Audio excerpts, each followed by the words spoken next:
मेरे प्यारे साथियों, आज का यह वीडियो आप सभी के लिए काफी ज्यादा इंपॉर्टेंट होने वाला है, क्योंकि आज हम लोग जानने वाले हैं कि धातु और अधातु के जो भौतिक गुण होते हैं वो क्या होते हैं। और अगर आपको धातु और अधातु के गुण के बारे में, यानी कि अगर आपको धातु और धातु के बारे में पता है, तो समझिए 4 से 5 नंबर आपके परीक्षा में जो है वह कंफर्म हो जाएंगे। बिल्कुल आप सही सुन रहे हैं, क्योंकि यह एक ऐसा टॉपिक है जिससे आपके परीक्षा में 4 से 5 नंबर बिल्कुल बनते हैं। या वो हो सके ऑब्जेक्टिव में बन जाएगा, और नहीं अगर ऑब्जेक्टिव में आता है तो समझिए आपकी एग्जाम में दीर्घ उत्तरीय प्रश्न यानी कि लॉन्ग क्वेश्चन आंसर में पूछा जा सकता है कि धातु धातु में भौतिक गुण क्या होते हैं। या फिर आपसे पूछा जा सकता है कि 2 नंबर में कि धातु धातु में अंतर जो होती है वो क्या होती है ना। तो इसमें क्या क्या पॉइंट्स होती है, क्या क्या आपको याद करनी होती है, क्या क्या लिखना होता है जिससे आपको पूरा का पूरा मार्क्स मिलेगा, है ना। और क्या होती है धातु और क्या होती है अधातु, ये सभी चीजें हम लोग जानेंगे मात्र इस वीडियो में। तो इतनी अच्छी कमाल वीडियो को पहले लाइक कर दीजिए और चैनल पे पहले बार आए हैं सब्सक्राइब जरूर कीजिएगा, जिससे कि आपको आगे से वीडियो मिला करे, नहीं तो आपको आगे से वीडियो नहीं मिल पाएगा। बिल्कुल आसान भाषा में आपको समझाने का हम प्रयास करेंगे, जिससे कि आपको दिक्कत नहीं होगा। बिल्कुल, चलिए तो ये वीडियो को शुरू करते हैं। तो आपके एग्जाम में देखिए प्रश्न अगर आएगा कि धातु अधातु के भौतिक गुण क्या है या धातु अधातु में अंतर क्या होती है, तो आपको सबसे पहले लिखना होगा कि धातु और अधातु में निम्नलिखित अंतर है। अगर अंतर पूछे तो, अगर ये पूछा कि गुण क्या है तो लिखेगा कि धातु अधातु में निम्नलिखित गुण है। उसके बाद से जिस प्रकार से हमने यहाँ पे 2 बक्स बनाए हुए हैं, ये इस प्रकार से आपको बक्स आसानी तरीके से अपने कॉपी में बना दीजिएगा, यानी कि जो आपको कॉपी मिला गया होगा लिखने के लिए उसमें आपको बना देना है। उसके बाद से यहाँ पे देखिए पॉइंट देकर के लिखना है कि धातु जो है वह प्रायः ठोस होते हैं, है ना, और अधातु जो होती है वो तीनों अवस्था में पाई जाती है। लेकिन यहाँ पे खास बात समझने की जरूरत है, जो कि आपके एग्जाम में हर बार पूछा जाता है। लेकिन इसके पहले आपको बताना चाहेंगे, अगर आप ये सोच रहे हैं कि सर पहले आप हमें ये बता दीजिए कि धातु की परिभाषा क्या होती है और अधातु की परिभाषा क्या होती है, तो देखिए आपको आसान भाषा में समझाने का प्रयास करेंगे कि देखिए धातु और अधातु की जो परिभाषा है वो इसकी क्वालिटी पे निर्भर करता है, यानी कि इसके गुण पे। यानी कि जो धातु का गुण होता है वही धातु की परिभाषा बन जाएगा, अधातु का जो गुण होता है वही अधातु का परिभाषा बन जाएगा, है ना। इसका अगर बात करें अलग से कोई परिभाषा ऐसा, तो एक ऐसा अलग से कोई परिभाषा नहीं बन सकती है, क्योंकि आप लोगों को ये पता है कि धातु चमकीला होता है। बिल्कुल, तो धातु चमकीला होता है तो ये एक प्रकार के गुण है, ये तो परिभाषा नहीं हुई ना। बिल्कुल, तो जो धातु के जो गुण होते हैं वही इसकी परिभाषा बन जाती है। लेकिन यहाँ पे एक चीज आपको बताना चाहेंगे, अगर आपको हमने बताया कि धातु चमकीला होता है, लेकिन ये 100% नहीं है, क्योंकि कुछ ऐसे धातु होते हैं जो कि चमकीला होते हुए भी, मतलब कि कुछ ऐसे होते हैं जो कि चमकीला होता है फिर भी वो धातु नहीं होता, वो अधातु में चला जाता है ना। तो ये सारी चीजें हम लोग जानेंगे, जैसा कि आपको हमने सबसे पहले 1 नंबर पॉइंट्स में यह बताया हमने यहाँ पे कि धातु प्रायः ठोस होते हैं। लेकिन नीचे देखिए हमने अपवाद में यहाँ पे नोट करा करके लिखा हुआ है, और ये क्वेश्चन आपके एग्जाम में पूछा भी जाता है कि पारा एक धातु होते हुए भी यह द्रव अवस्था में पाया जाता है ना। तो ये जो है यहाँ पे बात थोड़ी सी गलत हो जाती है, लेकिन देखिए यह अपवाद में है, तो 1-2 अगर होते हैं ऐसा तो कोई दिक्कत होने वाला नहीं है ना।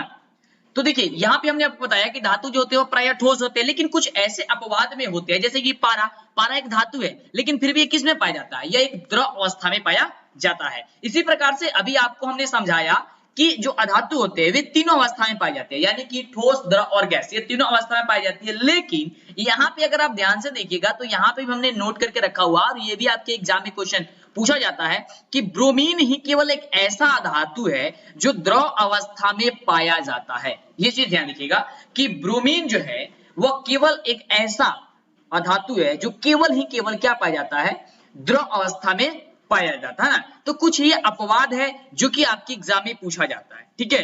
तो ये देखिए, ये ध्यान पूर्वक आप इसे याद कर लीजिए कि पारा जो है यह क्या है, एक धातु है, लेकिन यह द्रव अवस्था में पाया जाता है, और ब्रोमीन ही एक ऐसा धातु है जो द्रव अवस्था में पाया जाता है, यानी कि ये भी जो है क्या पाया जाता है, द्रव अवस्था में पाया जाता है, लेकिन यह आपकी क्या है, यह एक अधातु है।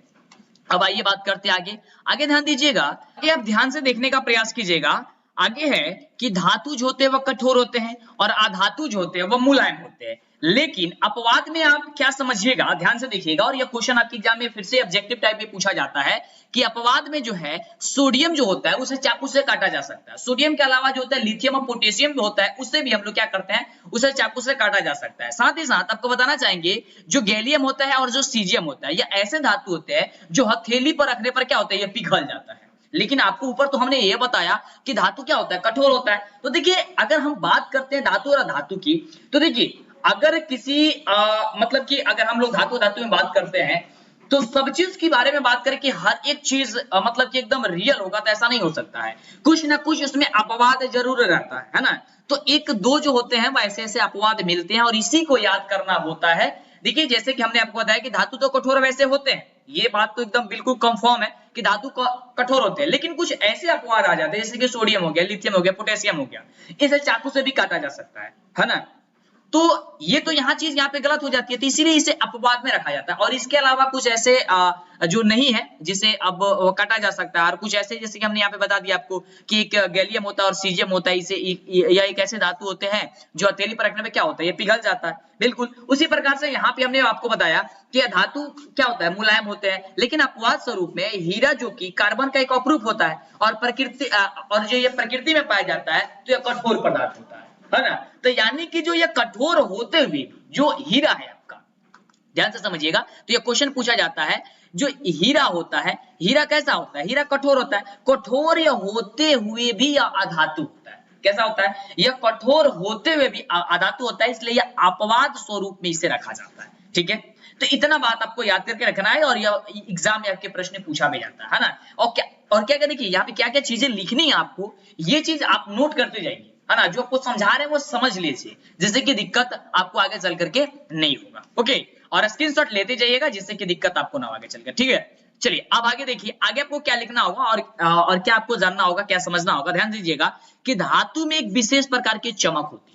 क्या होती है, धातु में जो होती है एक विशेष प्रकार की चमक होती है, और अधातु में जो होती है एक चमक नहीं होती है, मतलब विशेष प्रकार की चमक नहीं होती है। लेकिन अपवाद की यदि हम बात करते हैं तो आयोडीन जो है ना, इसमें क्या होता है, यह चमक होती है लेकिन यह फिर भी अधातु होता है। यह कैसा होता है, अधातु होता है। तो यही पूछा जाता है कि जो आयोडीन होता है वह क्या है, वह धातु है या फिर अधातु है। तो देखिए यह चमकीला है, लेकिन चमकीला होते हुए भी जो है यह क्या है, अधातु है, यानी कि इसे अपवाद में रखा जाता है। ओके, चलिए अब आगे बात करते हैं। वैसे अगर आपको बताना होता तो केवल हम आपको बस इतना ही बता देते कि धातु एक विशेष, धातु में विशेष प्रकार की चमक होती है, धातु में विशेष प्रकार की चमक नहीं होती है, तो आपको इतना याद हो जाता। लेकिन अगर कहीं पे ऐसा क्वेश्चन मिल जाए तो फिर आप कहिए कि सर आपने तो बताया ही नहीं है ना। तो इसलिए हम सोचते हैं कि जितना भी हो सकता है पॉसिबल वह सारी चीजें आपको हम बता दें, जिससे कि आगे अब जा रहे हैं तो दिक्कत आपको ना हो। ठीक है, उसके बाद देखिए और ध्यान से देखिए, बने रहिए और कमेंट करके बताते रहिए क्या बहुत मजा आ रहा है पढ़ने में, और इसी तरह आप तैयारी करते रहिए और स्क्रीनशॉट लेते जाइएगा और बाद में नोट कर लीजिएगा। ठीक है,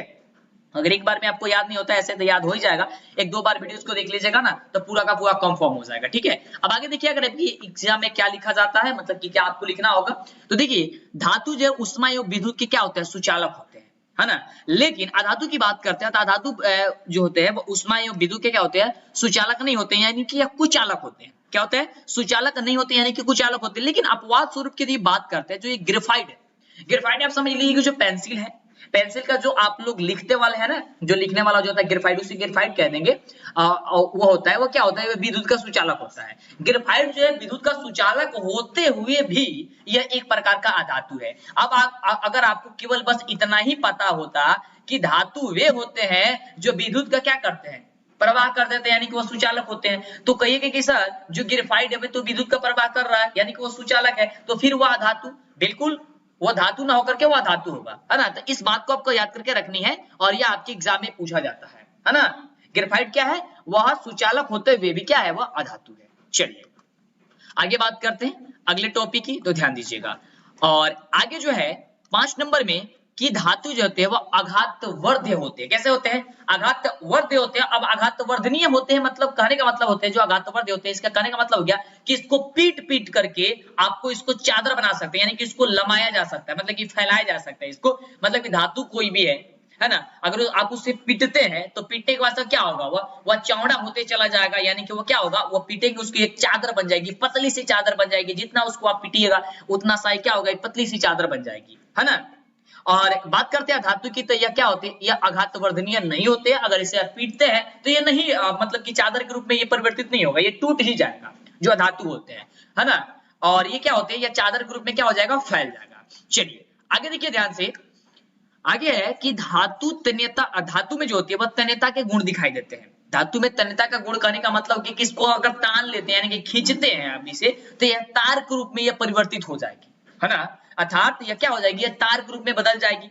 तो धातु में क्या होती है, धातु में तन्यता के गुण पर पाई जाती है, लेकिन अधातु में जो होती है वह तन्यता का गुण नहीं पाई जाती है। क्या होती है कि जो अधातु होती है उसमें तन्यता का जो गुण होता है, यानी कि जो तार खींचने के, जो मान लीजिए किसी चीज को आप लेकर के तार हो गया मुलायम जब आप रहता है तो उससे जो धातु होती है उसको अगर आप खींचते हैं तो उसे लेकर के जा सकते हैं धातु में, लेकिन वही अगर धातु नहीं होगा, धातु होगा तो फिर ये गुण नहीं पाए जाते, यानी कि ऐसा काम हुआ नहीं कर सकता है। ठीक है, चलिए आगे बात करते हैं। ध्यान दीजिएगा, आगे बताया जा रहा है, यहाँ पे ध्यान से समझने का प्रयास कीजिएगा कि धातु को पीटने पर एक विशेष प्रकार की गुंज उत्पन्न होती है, यानी कि ध्वनि उत्पन्न होती है, यानी कि एक स्वर सुनाई देती है। जब आप धातु को पीटिएगा, कोई भी धातु हो, धातु को अगर आप पीटते हैं तो एक विशेष प्रकार की उसमें से क्या होती है, गुंज उत्पन्न होती है। लेकिन जो अधातु होते हैं उसे क्या करते हैं, जब आप पीटते हैं तो उसमें से एक स्वर यानी कि गुंज यानी कि आवाज उसमें से उत्पन्न नहीं होगी। तो जब आप उसे पीटेंगे तो अगर उसमें से आवाज, ध्वनि यानी कि कोई स्वर गूंजता हुआ नहीं सुनाई देगा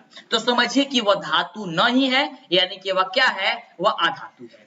अर्थात हम लोग जो कह देंगे, अर्थात हम लोग ये कह सकते हैं कि जो धातु होते हैं वह ध्वनिक होते हैं, है ना, और अधातु जो होते हैं वह ध्वनिक नहीं होते हैं, है ना। तो देखिए इन सारी चीजें को मिला करके अब बात करते हैं। अब आपको समझाने का हम प्रयास करेंगे परिभाषा। अब अगर धातु की और अधातु की परिभाषा कहा जाए तो यही आपकी अधातु और अधातु की परिभाषा हो जाएगी, यानी कि जो इसकी गुण होती है, यानी कि जो इसकी क्वालिटी होती है वही इसकी परिभाषा बन जाती है ना। ये अगर विशेष प्रकार से अगर इसकी बात करें तो इसकी कोई परिभाषा नहीं होती है। वैसे आमतौर पे ये बनाया जा सकता है, लेकिन जब भी हम लोग कहेंगे तो इसके गुण के ही बारे में बात करेंगे। जैसे अगर कोई कहता है या आपको समझाता है या आपको पढ़ाए या कई जगह पढ़े भी होंगे, अगर वहां पे लिखा रहता है कि धातु क्या है तो वहां पे लिखा होता है कि धातु चमकीला होता है, धातु में विशेष प्रकार की मतलब की आवाज उत्पन्न होती है ना, धातु जो होते हैं वह कठोर होते हैं। तो ये तो उसकी गुण हो गई है, तो ये तो उसकी क्वालिटी हो गई। फिर इसकी परिभाषा कैसे बनी, तो परिभाषा नहीं, वही इसकी गुण परिभाषा बन जाती है ना। बस आपको समझ में आ गया। तो अगर आपसे कोई कहीं परिभाषा भी पूछा जाता है तो बस आपको यही चीजें लिख देनी है ना, कि क्या होता है। अगर आपको केवल धातु के बारे में पूछा जाए तो धातु के जितने भी गुण आपको हमने बताया, समझाया, ये आप लिख दीजिएगा तो धातु आपका कंप्लीट हो जाएगा। और अधातु के बारे में पूछा जाए तो जितने भी आपको अधातु के बारे में हमने बताया ये आप लिख दीजिएगा तो आपको अच्छे तरीके से पूरा का पूरा मतलब नंबर दे दिया जाएगा। देखिए यहाँ पे जो हमने नोट आपको करा करके लिखा है, ये अगर आप एग्जाम में नहीं भी लिखते हैं तो मतलब उससे कोई ज्यादा दिक्कत नहीं है, लेकिन अगर लिख देते हैं ना समझिए बेटर हो जाएगा, मतलब काफी खूबसूरत हो जाएगा वो चीज, है ना। तो ये अगर लिखना चाहते हैं तो लिख भी सकते हैं, अगर नहीं लिखना चाहते बस इतना भी लिख देंगे कि धातु जो तीन अवस्था में पाई जाती है, बस हो गया, है ना।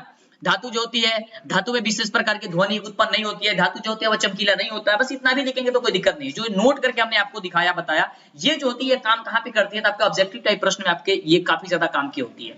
और आपको अगर अंतर पूछा जाता है तो सेम आपको बस यही चीज लिखना है। बस आप ऊपर यहाँ पे एक चीज लिख दीजिएगा कि अगर आपसे अंतर पूछाएगा तो लिख दीजिएगा कि धातु धातु में निम्नलिखित अंतर है, उसके बाद से बक्स 2 बनाइएगा, फिर उसमें लिख डालिएगा ये चीज। अगर आपसे गुण पूछेगा कि धातु धातु में गुण क्या है तो फिर आप लिख दीजिएगा धातु धातु में निम्नलिखित गुण है, फिर बक्स बनाइएगा, फटाफट से ये लिख दीजिएगा, है ना।